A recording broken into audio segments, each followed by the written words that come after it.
नमस्कार, आप देख रहे हैं दरभंगा का पसंदीदा web news channel Hindi TV 24।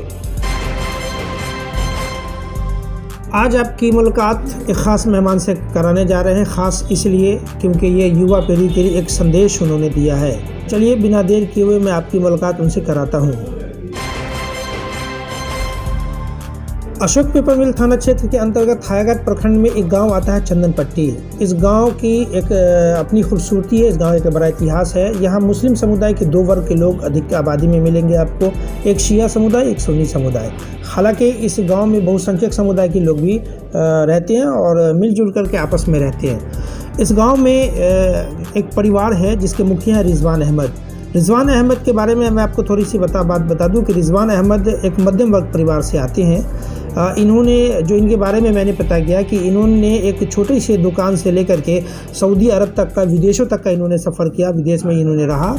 इनकी दो बेटियां हैं, इनको बेटा नहीं है। कई ऐसे बाप होते हैं जिनको बेटा नहीं होने का मलाल होता है, लेकिन मैंने जब इनके साक्षात्कार में मैंने इनसे बातें किया तो इनके चेहरे पर कहीं मलाल नहीं देखा, बल्कि इनकी दो बेटियां होने पर इनके चेहरे पर काफ़ी फ़ख्र महसूस हुआ। और फ़ख्र होना भी चाहिए, क्योंकि इनसे जब मैंने बातें किया तो पता चला कि जिनकी जो दो बेटियाँ दोनों पढ़ लिख करके कामयाब हैं। जो नाम रोशन बेटा आज नहीं कर पाते, इनकी दोनों बेटियाँ ने करके दिखाया। मैं तो पहले सऊदी अरब में था, अभी फ़िलहाल दिल्ली में रह रहा हूँ। दिल्ली में एक बिजनेस है गवर्नमेंट्स का, और उसके बाद यहाँ घर पे आना जाना होता रहता है। दो बच्चियाँ हैं, एक ये बड़ी ये है, छोटी है वहाँ बीटेक की है पूना में। उसका नाम सबीहा नाज फातिमा है। वो आईटी से बीटेक की है, इंफॉर्मेशन टेक्नोलॉजी से। वो पूना में विप्रो कंपनी में जॉब करती। यही है हम लोग मिडिल क्लास के लोग। आपकी बच्ची सिविल सर्विसेज में आई है जी। हाँ माशाल्लाह, बहुत खुश हैं। अल्लाह ताला का करम है, बहुत खुश हैं, बहुत अच्छा लग रहा है।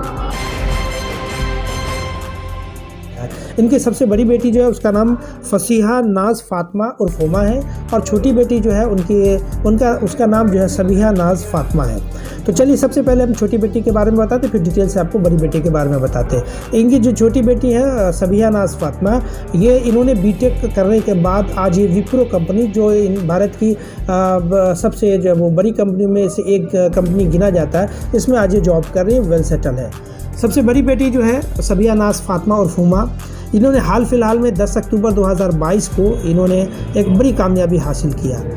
ये सिविल सर्विसेज क्वालिफाई करके अभी मुजफ्फरपुर में इन्होंने जो है वो जज के पद पर विराजमान है। अब आप महसूस कर सकते हैं कि जज होना खास करके एक मध्यम परिवार के लिए, खुद उस कैंडिडेट के लिए और साथ ही साथ उस परिवार के लिए कितनी गौरवान्वित की बात महसूस होती है। मुझे याद है वो दिन कि 10 अक्टूबर 2022 को जब उस सबीहा नाज फातिमा का रिज़ल्ट आया था, तो उस गांव के कई लोगों ने मिल करके मुबारकबादें दी, बल्कि कई लोगों ने मुझे फ़ोन किया व्यक्तिगत रूप में कि मेरे गांव की एक बेटी है जो सिविल सर्विसेज क्वालिफाई करके जज बनी है, उसकी एक अच्छी सी खबर बना दे। मैंने खबर भी बनाई थी, लेकिन एक मौका मिला कि क्यों नहीं सबीहा नाज फातिमा का एक इंटरव्यू लिया जाए ताकि वो युवा पीढ़ी को एक संदेश दे सके, और ये मौका मुझे मिला।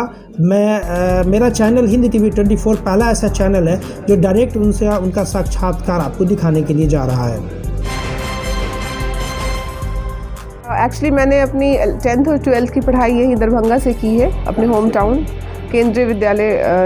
10th किया नंबर 2 दरभंगा से, और 11th एंड 12th किया है केंद्रीय विद्यालय नंबर 1 AFS दरभंगा। और फिर उसके बाद मेरा एडमिशन अलीगढ़ मुस्लिम यूनिवर्सिटी में हो गया BLLB में, और इसका मेन सेंटर में नहीं, मलप्पुरम सेंटर में हुआ था जो केरला में है। तो मैं 5 इयर्स वहाँ से केरला से BLLB किया मैंने, और आफ्टर दैट मैंने LLM किया अलीगढ़ मुस्लिम यूनिवर्सिटी मेन कैंपस अलीगढ़ से 2 इयर्स का, और 2020 में मेरा LLM कंप्लीट हुआ। और same year Bihar judicial service 31st Bihar judiciary की वैकेंसी आई, और फिर मैंने इसमें नोटिफिकेशन आया तो मैंने इसमें फॉर्म फिल किया और फिर इसकी प्रिपरेशन की। तो कोविड की वजह से काफ़ी डिले हुआ एग्ज़ाम्स में, और प्रीलिम्स हुआ पहले, फिर मेंस हुआ, फिर इंटरव्यू हुआ, और फाइनली 10 अक्टूबर 2022 में मेरा रिज़ल्ट डिक्लेयर हुआ, तो मेरा उसमें सिलेक्शन हो गया। और अभी मेरी 1 वीक पहले ज्वाइनिंग हुई है, मुजफ्फरपुर मिला है मुझे, तो मैं एज अ सिविल जज, प्रोबेशनरी सिविल जज उस पर ज्वाइन किया हूँ मुजफ्फरपुर में। प्रोबेशन पीरियड आपका? हाँ, अभी 1 ईयर की ट्रेनिंग होगी। कितने दिन तक आपका प्रोबेशन होगा? 1 ईयर, अप्रॉक्स 1 ईयर। उसके बाद क्या? उसके बाद हमें एज अ सिविल जज जूनियर डिवीज़न की पोस्ट मिल जाएगी, हमें ACJM सेकेंड क्लास या जो भी हो जूनियर डिवीज़न का जो सबसे लोएस्ट पोस्ट होती है सिविल जज में वो मिलेगी, और 2 ईयर्स यहीं मुजफ्फरपुर में ही होगा।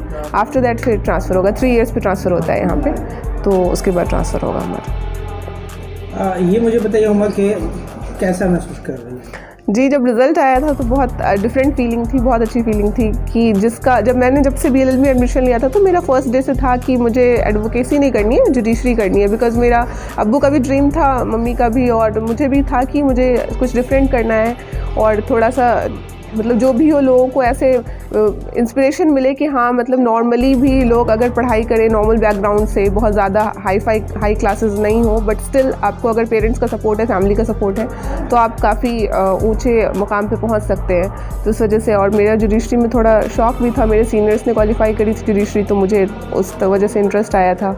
और मैं कोर्ट में भी इंटर्नशिप करने जाती थी जब BLLB के टाइम पर, तो मैं देखती थी जजेस को, तो मुझे बहुत इंस्पिरेशन मिलती थी, मैं इंस्पायर होती थी उनसे कि मैं भी करूँ। इस वजह से मैंने आपका जब रिज़ल्ट आया तो न सिर्फ आपके पापा और मम्मी बल्कि पूरा समाज अपने आप को प्राउडली फील कर रहा है। शायद आपको पता नहीं है कि आसपास के कई गांव में आपकी कामयाबी के चर्चे हैं। जी जी। कुछ न्यू जनरेशन को खास करके उन तबकों को आप मैसेज देना चाहेंगे जिसका ये मानना है कि आपके जैसे जगहों पे जाने के लिए बहुत पैसे की ज़रूरत पड़ती है, उनके फादर्स को लाखपति करोड़पति होना ज़रूरी है? नहीं, ये ज़रूरी नहीं है, बस स्टूडेंट पे डिपेंड करता है। अगर उनको है कि मुझे करना है, किसी भी चीज़ को उन्होंने सोच लिया कि करना है, और अगर उसमें सच में वो सच्चे दिल से करते हैं मेहनत, और बाकी किस्मत है अगर साथ दे दिया तो फिर हो ही जाता है। वो डिपेंड नहीं करता है कि आप अपर क्लास से हो, मिडिल क्लास से हो या लोअर क्लास से हो। इवन अभी बिहार जुडिशरी का रिजल्ट आया है तो इसमें मैक्सिमम लोग हैं जो नॉर्मल मिडिल क्लास या लोअर क्लास से ही हैं, अपर क्लास के भी होंगे, पर मैंने तो बहुत सारे इंटरव्यूज़ देखे हैं जब सिलेक्शन के बाद, तो बहुत सारे लोग हैं जो मिडिल इवन लोअर क्लासेस से भी हैं। तो इट डजंट मैटर कि आप किस क्लास से बिलोंग करते हो, ओनली मैटर्स कि आप कितने ज़्यादा इंस्पायर्ड हो किसी चीज़ को करने के लिए और कितना आप शौक़ रखते हो उसको करने का। बातों ही बातों में, चूँकि जुडिशियल सेक्टर में क्या बल्कि ये कह दीजिए कि पूरे देश में करप्शन के रूप में रिश्वत बड़ी तेज़ी से फैल रहा है। इंटरव्यू के दौरान मैंने जब उनसे पूछा कि क्या करप्शन का एक पार्ट रिश्वत होता है, तो आप जिस जगह ऊंची जगहों पे आई हैं, क्या आपको भी यहाँ रिश्वत दे के आने पड़ा है? तो उन्होंने क्या कहा वो आप ज़रा खुद से सुन लें। मैंने तो 1 रुपया भी नहीं दिया और ऐसा कुछ नहीं होता है, स्पेशली जुडिशरी में जो मेरा फील्ड है, बाकी फील्ड्स में भी नहीं होता होगा आई गेस, लेकिन मुझे अपना इसका ही पता है कि ऐसा कुछ नहीं होता है। और आप अगर मेहनत करोगे तभी आप वहाँ तक पहुँचोगे। इंटरव्यूज़ में भी मैं गई, इंटरव्यू दिया तो नॉर्मली जजेस बैठे हुए थे, हाईकोर्ट के, पटना हाईकोर्ट के जजेस थे, उन्होंने जो क्वेश्चन था, इवन हमें तो इतना भी मतलब बायसनेस नहीं किया जाता है कि हमें एक चिट मिलती है जिसमें कोड होता है लिखा हुआ, तो हमारा नाम, हम कहाँ से बिलोंग करते हैं, क्या कास्ट है, फादर्स नेम, कुछ नहीं रिवील करना होता है, हमें वो कोड मिलता है, वो कोड लेके आप अंदर जाओ और उसी कोड से आपको डिनोट किया जाता है, और फिर आपसे जो क्वेश्चन सब्जेक्ट से रिलेटेड होते हैं, जो जनरल नॉलेजेस के क्वेश्चंस होते हैं, वो सब, करंट अफेयर्स, ये सब पूछे जाते हैं बस, और उसके बाद आपका कुछ आइडेंटिटी रिवील नहीं होती है। तो इसमें मुझे नहीं लगता कि कुछ बायसनेस या रिश्वत कुछ लग चलता है। ये आपका पहला एग्जाम था या इससे पहले भी आपने अटेम्प्ट किया? नहीं, एक्चुअली सीरियस वाला तो फर्स्ट ही अटेम्प्ट था। हाँ, 2018 में जब मेरा BLLB कंप्लीट हुआ था तो उसी साल वैकेंसी आई थी बिहार जुडिशरी की, 3वीं न्यायिक सेवा वाली, तो मैंने उसमें मतलब मुझे पता था कि तभी मेरा रिजल्ट आया तो मैं नहीं क्वालिफाई कर पाऊंगी, 2 मंथ्स का टाइम था, तो मैंने बस बैठ के दिया था एक प्रीलिम्स की होता है, मतलब क्या होता है बिहार जुडिशरी का एग्जाम, वो देखने के लिए। वो अलग बात है कि अगर मैं उस टाइम पे सीरियस होती तो शायद क्वालिफाई कर लेती, पर मैंने बिल्कुल सीरियसली नहीं दिया था, तो प्रीलिम्स भी नहीं हुआ था मेरा। तो ऐसे देखा जाए तो सेकंड है, अदरवाइज सीरियस वाला फर्स्ट अटेम्प्ट है मेरा ये। मैंने एक सवाल किया कि जुडिशरी सेक्टर में एक चीज़ लोगों को बहुत अच्छा नहीं लगता है कि न्याय मिलते मिलते लोगों को एक पीढ़ी से 2 पीढ़ी तक लग जाती है, तारीख पे तारीख जो है वो न्यायालयों में मिलता है। तो उन्होंने इसको लेकर के जो कहा वो आप ज़रा इनसे खुद से सुन लें। देखिए, मेरा मानना है कि आजकल बहुत सारे ऐसे चीज़ें आ गई हैं, बहुत सारे लॉज बनाए गए हैं और बहुत सारे अमेंडमेंट्स हुए हैं जिसकी वजह से हम स्पीडी ट्रायल होता है, लोक अदालत कर दिया गया है हमारा, कि हम बाहर जाकर सेटलमेंट करें, आर्बिट्रेशन है, कंसिलिएशन है, मीडिएशन का प्रोसेस है, और बहुत सारी चीज़ें हैं जिसकी वजह से फास्ट ट्रैक कोर्ट्स चल गए हैं जिसमें हम जल्दी ट्रायल्स करते हैं ताकि जल्दी इंसाफ मिल सके लोगों को। तो बहुत सारे ऐसे मीडियम्स बनाए गए हैं जिसकी वजह से हो। अदरवाइज डेट्स देना भी ऐसा नहीं है कि हम डिले कर रहे हैं, उसमें डेट्स देना भी इम्पॉर्टेंट है, बिकॉज अगर कई बार ऐसा हो, हमारे लॉ में माना गया है कि जब तक कि कोई इंसान को कम्प्लीटली अक्यूज, मतलब वो क्लेम नहीं हो गया है कि उसने किया है कुछ गलत, तो तब तक वो इनोसेंट माना जाता है। तो इस वजह से हम उसको जल्दी करके भी जल्दबाजी में किसी बेगुनाह को कसूरवार नहीं ठहरा सकते और उसको पनिशमेंट नहीं दे सकते हैं। इस वजह से भी हियरिंग्स ज़रूरी हैं, लेकिन फिर भी कई चीज़ें होती हैं जो अननेसेसरी डिले होती हैं। उसकी वजह से हमारे कई अमेंडमेंट्स, जब भी मैंने एग्जाम्पल्स दिए हैं, वो सब आए हैं, तो उसकी वजह से चेंजेस आए हैं। तो अब हो रहे हैं, धीरे धीरे प्रोग्रेस हो रहा है। इन्होंने आर्ट्स और कॉमर्स के विद्यार्थियों के बारे में जो कहा, वो काफ़ी बड़ा संदेश इन्होंने उन बच्चों को दिया है जिसका ये मानना है। मैं आपको बता दूं कि हमारे समाज में साइंस को लेकर के रुचि जो बच्चों की नहीं रहती, एक इल्ज़ाम उन बच्चों के ऊपर होता है कि जो बच्चे साइंस नहीं लेते, आर्ट्स कॉमर्स लेते हैं, वो तेज़ नहीं होते। हालांकि ये कॉन्सेप्ट गलत है। कुछ बच्चे हालात के तहत भी आर्ट्स और कॉमर्स लेते हैं, ये मेरा मानना है। क्योंकि जब मैं कुछ बच्चों से मैंने पूछा कि आपने आर्ट्स कॉमर्स क्यों लिया, तो उन्होंने कहा कि मेरे परिवार की आर्थिक स्थिति बहुत अच्छी नहीं थी, इस वजह से चूँकि ट्यूशन करना पड़ता, पढ़ाई काफ़ी महंगी है साइंस की, इसलिए मुझे मजबूरी में आर्ट्स और कॉमर्स लेना पड़ा। लेकिन इस आर्ट्स और कॉमर्स को लेकर के जो फसीहा नाज ने जो कहा, वो एक बड़ा संदेश युवा पीढ़ी को लेकर के है। उन्होंने कहा कि आर्ट्स और कॉमर्स करने के बाद भी एक बड़ी कामयाबी इस देश में हासिल किया जा सकता है। क्या कहा, ज़रा आप उन्हें उससे सुन लें। कि आर्ट्स तो बहुत ही वास्ट है और बहुत वाइड है, बिकॉज अगर आप आर्ट्स लेते हो तो आप बहुत सारी चीज़ें कर सकते हो। यूपीएससी कर सकते हो, जुडिशरी में आ सकते हो, और बहुत सारे स्कोप्स हैं। आप नॉर्मली टीचिंग बीएड कर सकते हो, और बीएड भी बहुत अच्छा कोर्स है। इवन हर कोर्स अच्छा है, अगर आप जिस चीज़ में इंटरेस्ट रखते हो वो अच्छा है, चाहे वो इवन वो पेंटिंग क्यों ना हो। अगर आप पेंटिंग में इंटरेस्ट रखते हो, आप अच्छे पेंटर बन सकते हो। तो मेरा ये मानना है कि डजेंट मैटर कि आप साइंस ले रहे हो, आप साइंस लेकर के तो सिर्फ बीटेक, मेडिकल, ये सारी चीज़ें कर सकते हो। और भी होंगी कुछ चीज़ें जो, मुझे तो बस इंजीनियरिंग और मेडिकल का भी दिमाग में आ रहा है। अदरवाइज़ आर्ट्स से बहुत सारे स्कोप्स हैं। तो आप आर्ट्स से यूपीएससी सबसे हाईएस्ट पोस्ट आईएएस की मानी जाती है, तो वो बन सकते हो। तो आर्ट्स को हम कम समझ नहीं सकते हैं। तो इसलिए आर्ट्स कॉमर्स चाहे जो लो, सब अच्छा है, जिसमें इंटरेस्ट हो वो लेना चाहिए। क्या नाम है आपका? मेरा नाम फसीहा नाज फातिमा है। ये थी फसीहा नाज फातिमा उर्फ हुमा, जिन्होंने सिविल सर्विसेज की जॉब को क्वालिफाई करके जज बनी है, एक ऊंचा मकाम हासिल किया है, अपने माँ बाप का नाम रोशन किया है, अपने गांव का नाम रोशन किया, अपने समाज का नाम रोशन किया है। इसी कड़ी में मैंने कोशिश किया कि मैं इनके गांव के कुछ लोगों से इनके बारे में पूछूं, तो इनके गांव के लोगों ने इनको लेकर के क्या क्या कहा, ज़रा आप वो भी सुनिए। जी, मेरा नाम मोहम्मद अयूब अख्तर है। जी, मुझे तो पहले मैं काफ़ी एक्साइटेड था, जो मुझे काफ़ी खुशी हो रही थी। और फिर जब रिज़ल्ट आया तो उस टाइम तो मुझे लग ही नहीं रहा था कि, मतलब मुझे लग रहा था कि कुछ अलग ही सा हो गया है। काफ़ी अच्छी सी फीलिंग थी। बहुत प्राउड फील कर रही हूँ अपने आप को, और अल्लाह का शुक्र अदा करती हूँ। और बच्चों की मेहनत और उसकी लगन, उसका हम लोग का शौक़ था बचपन से कि कुछ फेमस हो, और करके दिखाया।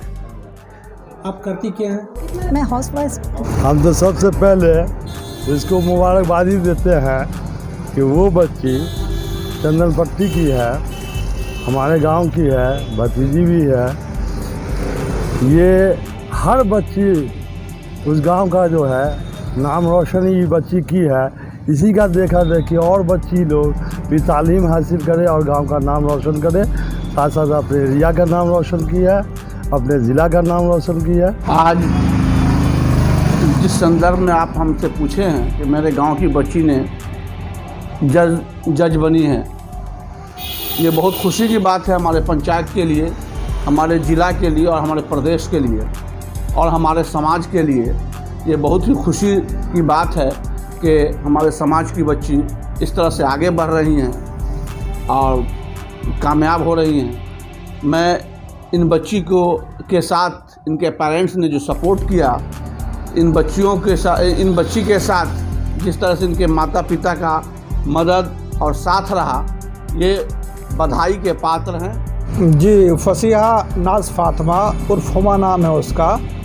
वो मेरे चचाजाद भाई रिजवान अहमद की बच्ची है। उस रिजवान भाई को हमारे सिर्फ 2 लड़की है, लेकिन उस लड़की के हौसले ने सबको दंग रख कर दिया। और उस लड़की के हौसले को उसके वालिदान ने, माता पिता ने ऐसा परवान चढ़ाया कि उस लड़की ने अपने ख़ानदान के साथ साथ अपने गांव, अपने प्रखंड, अपने पूरे ज़िले का नाम रोशन किया है और सिविल जज बनी है। उसने मुजफ्फरपुर में उसकी ज्वाइनिंग भी 19 तारीख को हुई है। तो उसके लिए उस बच्ची को भी हमारी नेक ख्वाहिशात और ढेर सारी दुआएं हैं। वालिदैन को, पूरे गांव को, अपने ख़ानदान का सब लोगों को हम बहुत बहुत मुबारकबाद पेश करते हैं। हमारे गांव की बच्ची है जिसने सिविल जज बनकर गांव का रोशन किया है, जो बहुत खुशी की बात है। उस बच्ची को बहुत बधाई और उनकी माता पिता को भी बहुत बधाई हो। बहुत खुशी की बात है कि हमारे गांव की बेटी आज इस मकाम पर पहुंची है, गांव का नाम रोशन किया, ख़ानदान का नाम रोशन किया, माँ बाप का नाम रोशन किया।